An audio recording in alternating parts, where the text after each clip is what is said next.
جی ہمارے ساتھ سینیٹر مشتاق صاحب موجود ہیں. انہوں نے سینٹ میں ایک قرارداد منظور کروائی تھی کہ الیکشن 90 دن میں ہی ہونے چاہیے، کیونکہ اگر اسمبلیاں پہلے تحلیل کر دی جاتی ہیں تو اب اسمبلیاں چونکہ مدت سے پہلے تحلیل کی گئی تو 90 آئینی طور پہ 90 دن میں الیکشن ہونا ہے.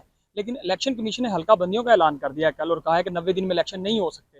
سینیٹر مشتاق صاحب سے سر جانیں گے کہ جو قرارداد آپ نے سینٹ سے منظور کروائی تھی پھر اس کی کوئی ویلیو نہیں ہے، اور آئین اور قانون کہاں رہ گیا ہے اور آپ کہاں سٹینڈ کر رہے ہیں؟ دیکھیں، الیکشن کمیشن نے جو فیصلہ کیا ہے کہ اب حلقہ بندیاں ہوں گی اور الیکشن 90 دن کے اندر نہیں ہوں گے، یہ غیر دستوری ہے. الیکشن کمیشن نے اپنے مینڈیٹ سے اوور اسٹیپنگ کی ہے، اور الیکشن کمیشن نے اپنے جو وجود کا جواز ہے اس کو ختم کر دیا. الیکشن کمیشن اس لیے ہے کہ کانسٹیٹیوشن کے آرٹیکل 224 کے تحت جب مدت پوری ہو جائے تو 60 ڈے، جب مدت پوری نہ ہو تو 90 ڈے، اس میں الیکشن کو کنڈکٹ کریں، اس میں الیکشن کا انعقاد کریں.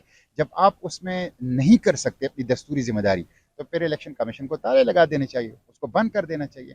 جہاں تک انہوں نے جو ریزولوشن کی بات ہے، ریزولوشن تو آرٹیکل 224 کے ماتحت ہم نے پاس کی.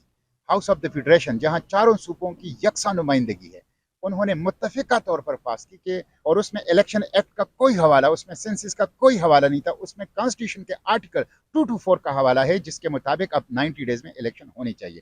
تو یہ دستور کو بھی وائلیٹ کر رہے ہیں، یہ پارلیمنٹ کی بھی خلاف ورزی کر رہے ہیں، اور جس چیز کا گراؤنڈ یہ لے رہے ہیں سینسس کی بنیاد پہ، وہ سینسس ہی، اس کی توثیق، اس کی اپروول ہی غیر قانونی تھی. اس لیے کہ chief minister Punjab, chief minister Khyber Pakhtunkhwa caretaker ہیں، اور کیئر ٹیکر کو کونسل آف کامن انٹرسٹ میں بیٹھ کر اس طرح کے اسٹریٹجک فیصلوں کا اختیار الیکشن ایکٹ کے آرٹیکل 230 کے مطابق حاصل ہے ہی نہیں.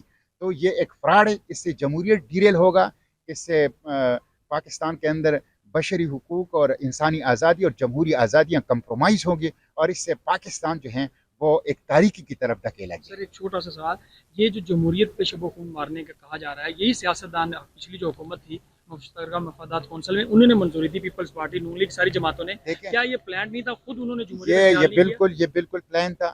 انہوں نے، جس میں مسلم لیگ، جس میں پیپلز پارٹی، جس میں ایم کیو ایم، جس میں ANP، جس میں جمعیت علماء اسلام، جس میں ان کے باقی اتحادی، جو اس سینسس کے اپروول اور کونسل آف کامن انٹرسٹ کے اس اجلاس میں متفقہ طور پر جو کہتے ہیں پاس ہوا ہے، یہ سب اس کے ذمہ دار ہیں. انہوں نے سہولت کاری کی ہے، انہوں نے فیسیلیٹیٹ کیا ہے، انہوں نے کندھا فراہم کیا ہے پاکستان کی جمہوریت کو پٹری سے اتارنے کے لیے، پاکستان میں ڈکٹیٹرشپ کے لیے راہ ہموار کرنے کے لیے. پاکستان کے عوام کا جو حق حکمرانی ہے، حق حکمرانی عوام کے پاس ہے، اور حق حکمرانی جو ہے منتقل ہوگا منتخب نمائندوں کے ذریعے سے. اس کے بغیر حق حکمرانی کا جواز ہی نہیں ہے. تو انہوں نے دستور کی خلاف ورزی میں الیکشن کمیشن کو اور غیر جمہوری قوتوں کو کندھا فراہم